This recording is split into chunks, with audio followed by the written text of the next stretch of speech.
Hi friends, இன்றைக்கி இந்த க்யூட்டான பட்டர்ஃப்ளை தான் பெயிண்ட் பண்ண போகிறோம் கிளாத்தில். இன்றைக்கி பண்ண ரெக்கார்டிங்ஸ் ப்ராப்பராக ரெக்கார்ட் ஆகவே இல்லை, சேவ் ஆகலை. நிறையா ரெக்கார்டிங்ஸ் மிஸ் ஆகிருக்கு. ஸோ இருக்க ரெக்கார்டிங்ஸ் மட்டும் ஜாயின் பண்ணி போட்டிருக்கேன், செக் பண்ணி பாருங்கள்.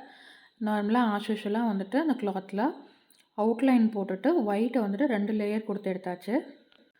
பேஸ் பிங்க் கலர் கிளாத்துன்றதுனால கொஞ்சம் டார்க் பிங்க் யூஸ் பண்ணியே பட்டர்ஃப்ளைக்குள்ளே ஹைலைட்டிங்ஸ் கொடுக்கலான்னு சொல்லி முடிவு பண்ணி டார்க் பிங்க்கில் ஹைலைட் பண்ணிட்டேன்.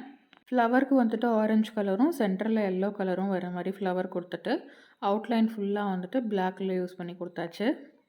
இங்கேயுமே ரெக்கார்டிங் கொஞ்சம் மிஸ் ஆகிருக்கு. பட் உங்களுக்கு பார்த்தாலே தெரியும் என்ன மாதிரி டிசைன் கொடுத்துருக்கோம் அப்படின்றத. ரேண்டமாக தான் பட்டர்ஃப்ளைக்குள்ளே பேட்டர்ன் கொடுத்துருக்கேன். எதுவுமே ஸ்டாண்டர்ட் பேட்டர்னோ இல்லை டிசைன்டு பேட்டர்னோ கிடையாது.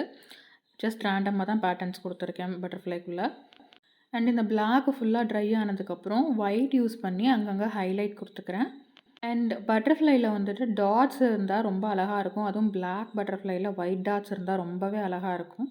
அதனால சரி அதையும் இதில் மர்ஜ் பண்ணலாம் அப்படின்னு சொல்லிட்டு பிளாக்குள்ளே அங்கங்கே ஒயிட் டாட்ஸ் வர்ற மாதிரி விங்ஸில் மட்டும் அதிகமாக கொடுத்துருக்கேன்.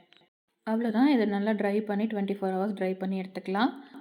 உங்களுக்கு இந்த வீடியோ பிடிச்சிருந்தா மறக்காமல் லைக் பண்ணி ஷேர் பண்ணிவிடுங்க. நீங்கள் என்ன நம்ம சேனலை சப்ஸ்கிரைப் பண்ணாமல் பார்த்துட்ருக்கீங்க அப்படின்னா மறக்காமல் சப்ஸ்கிரைப் பண்ணி வச்சுக்கோங்க.